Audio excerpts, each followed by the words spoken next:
And away we go, ladies and gentlemen, and we are in the losers round 5, if memory serves me correctly. Apocalypse has taken game number 1. I'm sure he's very, very pleased with that result indeed. And joining me is Joj. Joj, could you be so kind as to introduce these players for me?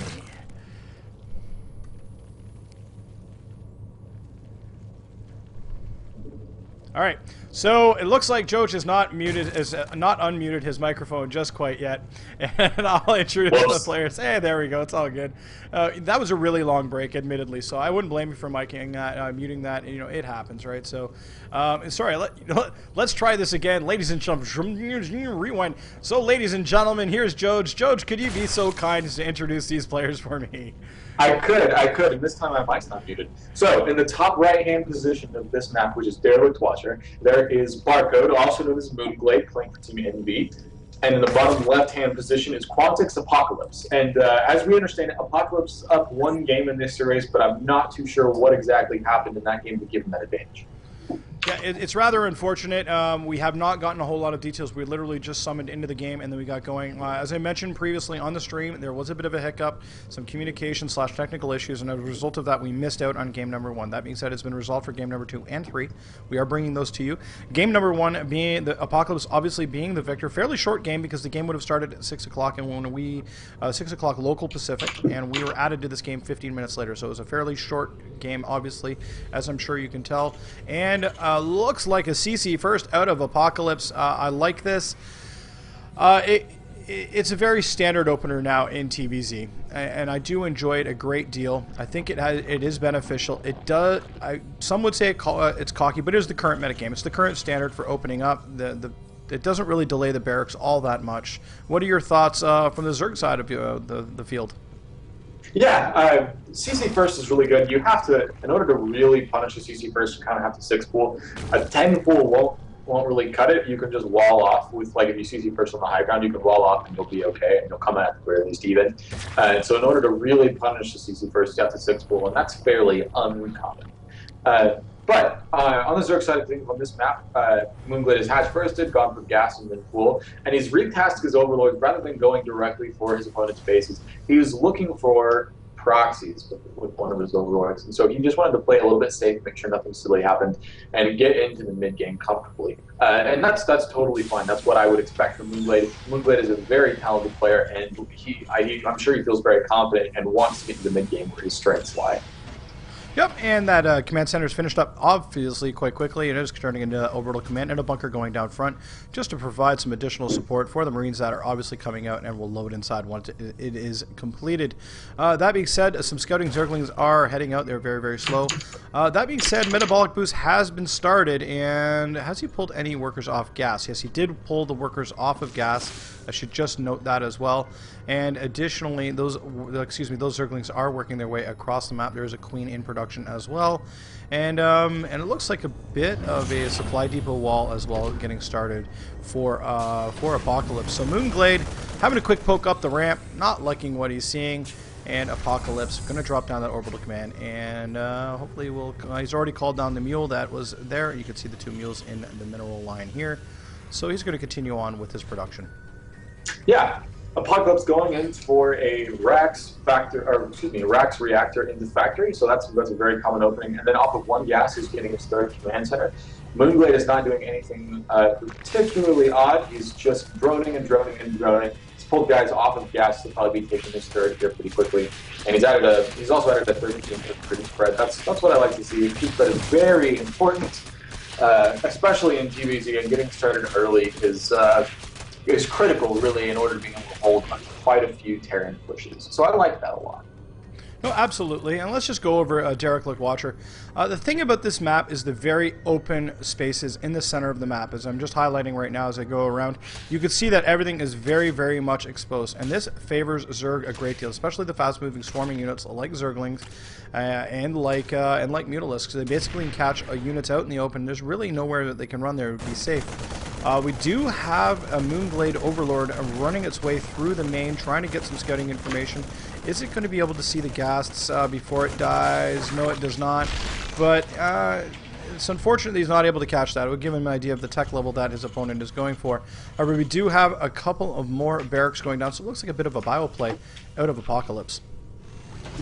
Yeah, it definitely does. And the fact that he's not going for a starport right away means he doesn't want to do any drops. This is fairly common. He just wants to add backbone so that he doesn't die to anything silly. Third base is going down for Moonglade, and he's adding on double evolution chambers, which is again very standard. He's going to get +1/1 and probably start lair immediately after, maybe a Baneling Nest first. But that's the kind of general structure of what Moonglade wants to do. He wants to get 1/1. He wants to get lair, Baneling Nest, and then once at lair tech, he wants to add on Mutalisks and do 2/2 with +1 for Mutalisk and Baneling speed, kind of timing attacks. And those Hellions kind of poke around. They're just going to poke around to see if they can get anything done. But a big potential surround here. This could do a lot of damage against Apocalypse. He really cannot afford to lose these Hellions. These are his only map presence early on. But he is continuing to make some Hellions, so he won't be too out of it if he does lose some of those. Yeah, Moonglade is going to be able to continue to spread some creep, and he's going to be feeling pretty happy about what's going on so far. Yeah, and he should be. I mean, he's expanding. Apocalypse, although at the same token, is expanding out. I think both players are very comfortable and very confident. This is kind of that, I wouldn't say it's a lull, but both players have a feel for each other. Both players know where each other's going with this, and both players playing fairly safe. They know that if they lose this match, or let's say, for example, Moonglade knows that if he loses this match due to a bad decision or perhaps bad control, he's out of this tournament. However, that being said, Apocalypse can play a little bit risky, but he also wants to take a win. He wants to also play very safe. He wants to play smart. He wants to play intelligent StarCraft, where he is not going to lose this particular match, so he will easily advance. And actually, I should just point out who they're going to be taking on in the event. Oh, wow. And looks like, sorry, stand correction. I went to cut myself off. We talked about these. Hellions just ripping away all of these drones. Oh, my dear. Yeah, these Hellions are doing quite a bit of damage. Good thing detonations actually do a lot of damage against the Hellions, but so many drones have lost. It's 61 workers to 49, favoring Apocalypse, so, oh, there you go, 57 workers now for Moonglade, who just popped out quite a few, and 10 workers were killed in that exchange alone. That's not something that Moonglade really wanted to see. Apocalypse behind this is trying to land his third base, but can't quite because there's a Zergling being a little bit of a jerk and blocking it at the third base. And there's a Zergling counter as well that's coming up that should be shoot away because of his Widow Mines and the Bio. Yep, Widow Mines and Bio are very, very good against these swarming type units. Widow Mines with their splash damage and the fact that they're burrowed and hard to take out, they're really, really good. They've been a very nice addition to Heart of the Swarm. I know when they initially were released, a lot of people thought they were OP, but they have since balanced out to something that's quite manageable, and Zerg has found ways to deal with them very, very expeditiously. Just say, for example, send one Zergling in, and that will draw the fire from the Widow Mine, and then the rest can follow safely. Because of the fact that these do have a fairly lengthy cooldown, but they are a good addition. As you can see, he's literally burying them everywhere, so that anything that might happen to run by is going to get hit. Yeah, and behind this, not too much is really happening. Both players just adding on infrastructure, adding on upgrades. They're both getting 2/2 research at about the same time. Spire is finishing up for Moonglade, and fourth base is underway, and that's what Moonglade needs. He's going to start playing that Ling Bling Muta style. He's very good at it. If you've watched any of WCS North America of Season 1, you saw Moonglade go pretty deep in a tournament that he wasn't expected to. That was very impressive, and one of the things that was causing the question was the ZBT, and he was able to play Ling Bling Muta very well. But there is a drop at the third base of Moonglade. He's taking quite a bit of damage from those Marines. He's forced to lose mining time, as well as a push against the creep spread of Moonglade. And so Moonglade has to deal with the drop first, and then he'll come in and try and shoo away those guys that are mucking up all the creep. But that was very good by Apocalypse. That bought him some time to really push the creep of Moonglade back, which is really important as a Terran player. You need to be able to do that so that later on you can push further and further into Zerg territory safely. Because you can't push onto creep as Bio against Ling Bling Muta safely because of the speed bonus that creep gives the Zerg units. That can really allow for speed Baneling and Zergling connections. No, absolutely. They just get such a huge speed bonus. Additionally, the vision advantage of the creep tumors themselves. Creep is the backbone of any good Zerg army. And you look at players like Scarlet, and even looking at Moonglade here, and he's pushing the creep as aggressively as he can. Now, for those of you wondering, why would he put down so many creep tumors close to each other? The reason being is that one creep tumor will expand a certain amount of creep in a certain period of time. It is an exponential increase the amount of creep tumors. So by having 3 of them, it actually speeds this up a substantial bit. And with 3 or 4 of them, you're literally throwing them down and transitioning them faster than the cooldown is on the creep tumor itself. They're able to expand the creep that fast across the map. And as you can see, boom, they're out, and then this will occur, and then they will continue on. So as you can see, really looking good, and you see throwing down more and more creep tumors with the queens to try and as expeditiously spread out this creep. And looking at the size of this army here, as it's going to engage this very small drop by Apocalypse. It's a bit of a feeler as well, but it is going to get shut down with very little return on the investment, unfortunately, for Apocalypse. Now, taking a look over at the third base, it looks like it's a little bit oversaturated for Apocalypse.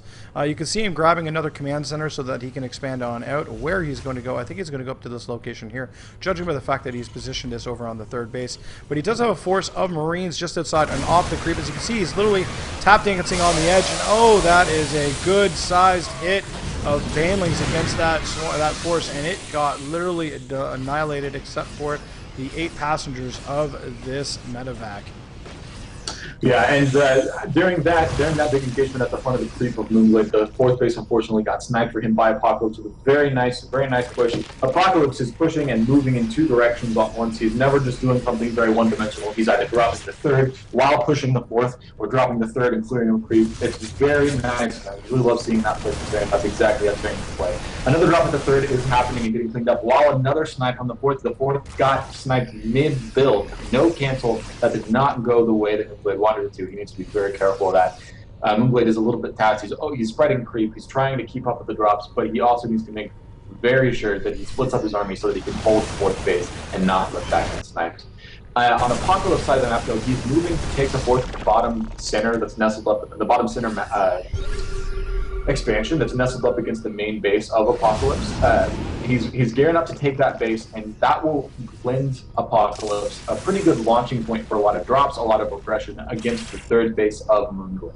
And here's another little bit of engagement for Apocalypse against the fourth of Moonglade. Apocalypse gets kind of shoot away. Moonglade is chasing those medevacs with Mutalisk, and this drop is going to be cleaned up, and hopefully he'll be able to keep that fourth up and running. But while that's happening, another triple medevac drop is happening in the third of Moonglade. That first attribute going down.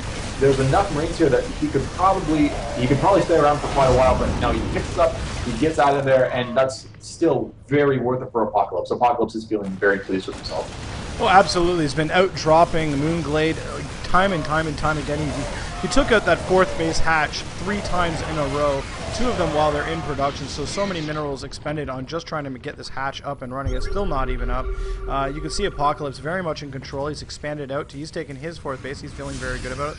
Lots of Widow Mines absolutely everywhere to help handle all of these Mutalisks. If you could bait the Mutalisks back into the Widow Mines, that would be fantastic.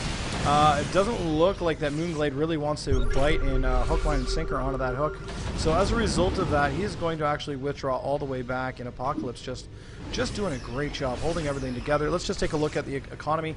89 workers to 68, so certainly economically Moonglade is ahead. I do feel that he's doing quite well there. I mean, it goes without saying, 93 workers now. Oh dear, that is a good bit. But if we do take a look at the units tab, or rather, actually, let's just take a look at the army supply size, 115 to 84, so about 30 supply larger military. There's a force going in and up onto the creek now. So this is very much well known. We'll just get rid of that overlay there for you guys. And Marines and Widow Mines are progressing across the creep. You can see the scans going down to try and take care of it. There's a bit of a drop down here as well, trying to mop that up. And as you can see, Apocalypse very much taxing the multitasking of Moonglade, pulling and pushing his military around the map, which is preventing him from being able to address these secondary drops almost exclusively.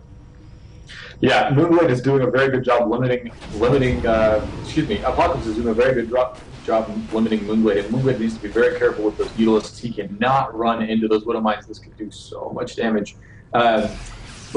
But you're absolutely right. The bases for Moonglade keep getting sniped, and that is not something that can continue to happen, because now Apocalypse is on 3-3. 3-3 is on the way for Moonglade, but with 3-3 Bio knocking on his door, he has to make something happen. 3-3 Bio is so efficient against Zerg plays that you have to be incredibly careful and you have to have decisive, well thought out engagements in order to not die outright just to the pushes. And that's why 3-3 counter pushes from Karen Bio is so common. Ultralisk Cavern is not started, it's not on the way at all for Moonglade. He doesn't feel like he has the resources. And here comes another push against the fourth base of Moonglade. There's a big engagement here, a couple of Banelings being used to clean up some of the bio, but there's not a lot of Banelings left. He's got to have enough to clean up the rest of his bio, otherwise this fourth base is going to die again. The Mutalisks from Moonglade are, however, killing, outright sniping the command centers at the fourth of Apocalypse. 2 command centers go down, but I'm worried that a Moonglade's base is going to fall as well. Yeah, and it does look like that's the situation. There is enough Marines. Widow Mines are now in the ground and getting a couple of shots off on some of the Zerglings and Banelings that are showing up. A lot of the Banelings are now rolling in behind all of the precursoring Zerglings. However, that was pushing the Banelings have been pushed back, and you're absolutely right. That fourth looks like it is about to fall. Mutalisks are flying back expeditiously. They somehow managed to dodge all of these Widow Mines just clustered up there, and I think maybe that Overlord might get too close. No, it does not. And so it's now Ling, Bling, Muta trying to come on over and trying to manage and top this off. Just seeing if there's any other drop flying in on the minimap. I don't see anything right off the get-go.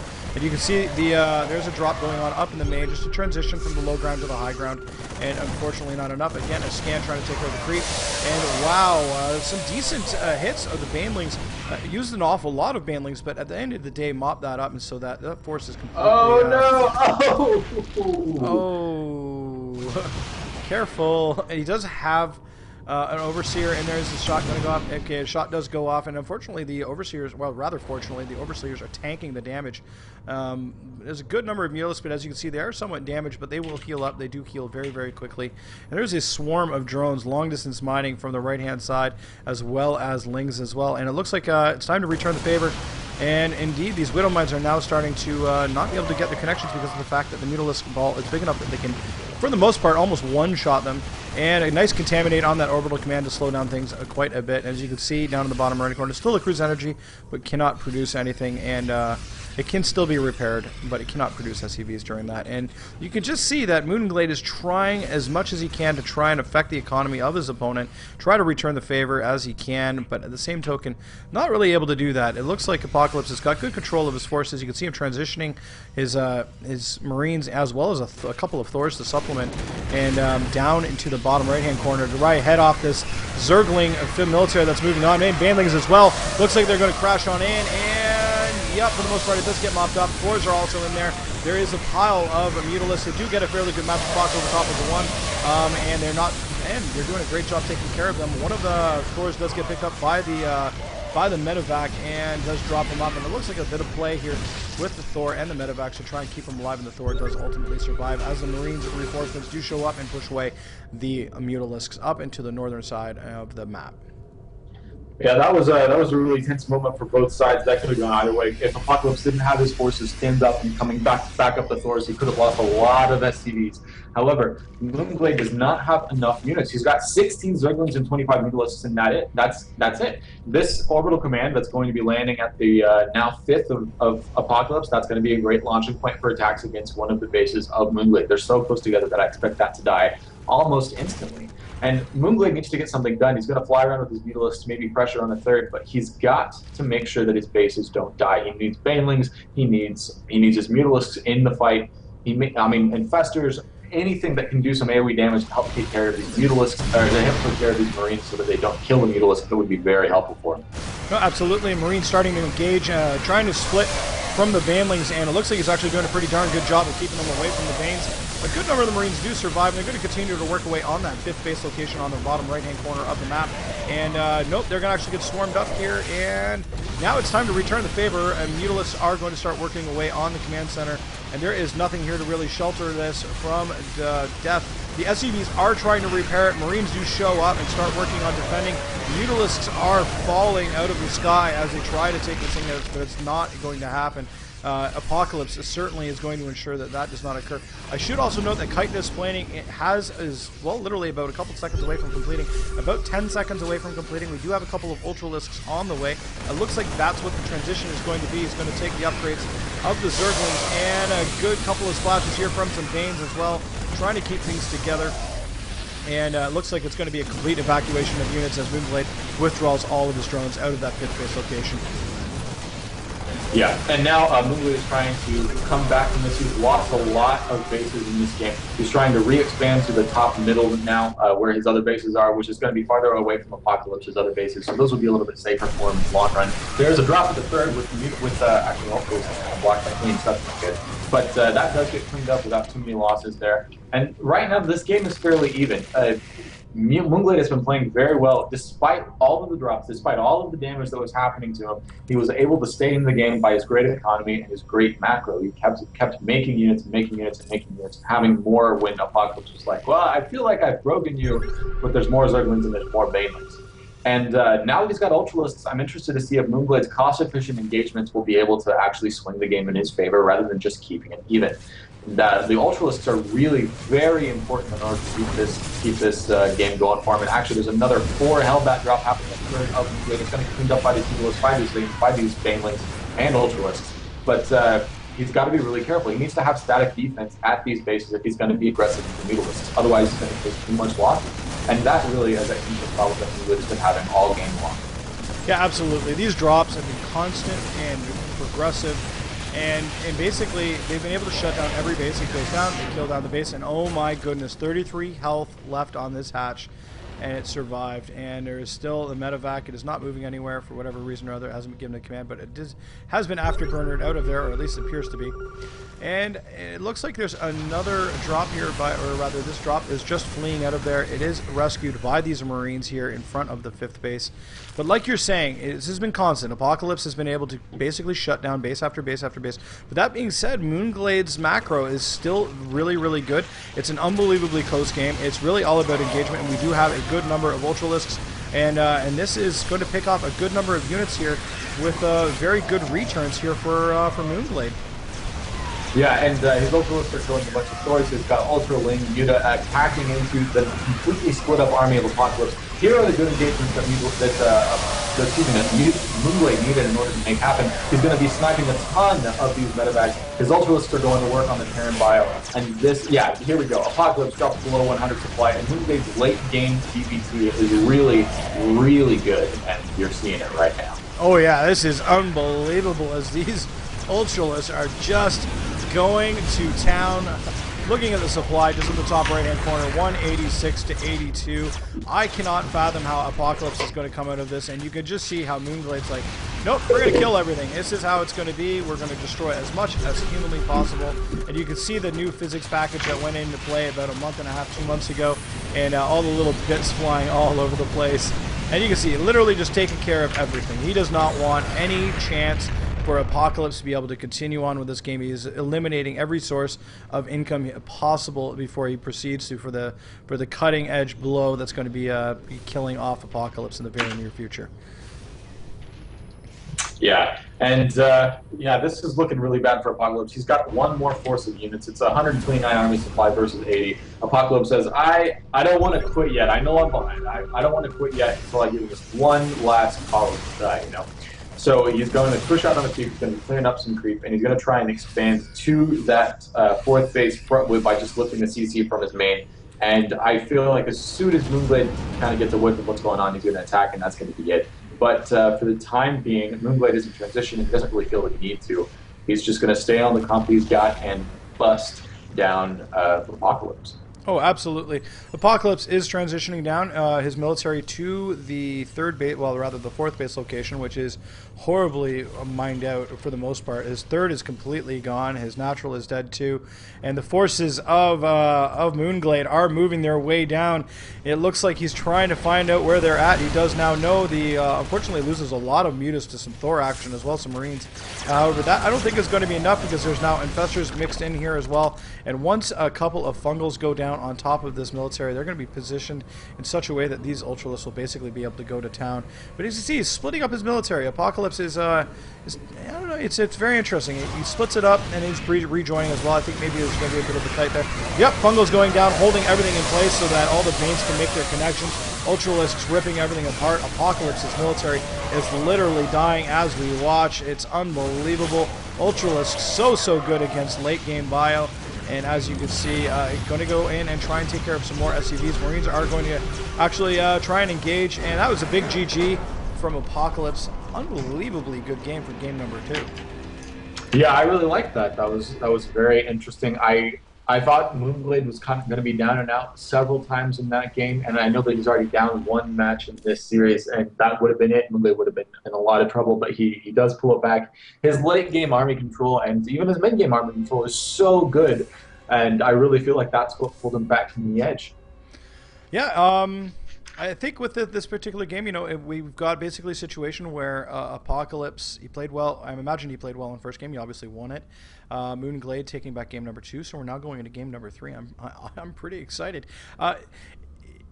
It obviously shows that these players are playing at a high level and that they're playing competitively with each other. It's not like one person is substantially better than the other. This is not the case. Obviously, you can see it going back and forth, and the transitions between who's leading and who's losing is literally splitting hairs. So at this particular point in time, it could be anybody's game. Going into game number 3, my name is Nitro. We're going to take a quick commercial break, and then we're going to jump into the last match in this best of 3 between Moonglade and Apocalypse. Stay tuned. We'll be back in just a second.